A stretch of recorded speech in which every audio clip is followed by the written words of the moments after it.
Good day mga Lods! Maraming salamat po sa inyong panonood. Nung nakaraan po, tinalakay natin yung adject sa bulso. For example, adject ang mugusoyo, di pa ako kumakain. Ngayon naman, pag-aaralan po natin ay nugunga, munga, udingga, onjengga. Itong nugunga mga Lods, nugu plus inka, kaya nagiging nugunga siya mga Lodi. Ang ibig sabihin sa English ay someone. Ito namang munga, mo means what plus nyan ka, kaya nagiging munga. Or in English, something. Ito namang udingga, udi means where plus nyan ka, equals, nagiging ganito na po siya, udingga. Ang ibig sabihin sa English ay somewhere. Ito namang onjengga, nagmumula siya sa onje plus, onje means when, kailan.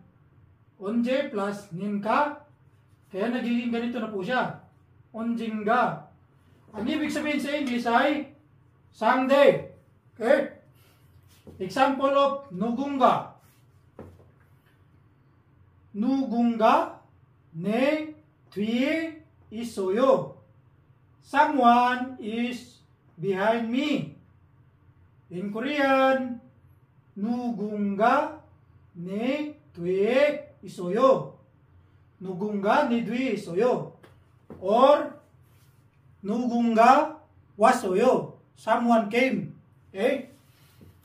Example of 뭔가. 뭔가. Example, 뭔가 이상해요. Something is strange. Or in Korean, 뭔가 이상해요. 뭔가 이상해요. Or 뭔가 찾았어요. Did you find something? Example naman po tayo ng 어딘가. Okay? 저 어딘가 여행하고 싶어요. I want to travel somewhere. Okay? In Korean, 저 어딘가 여행하고 싶어요. I want to travel somewhere.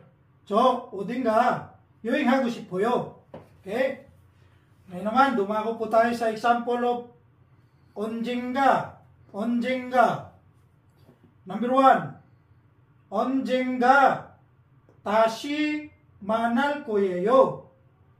We will meet again someday.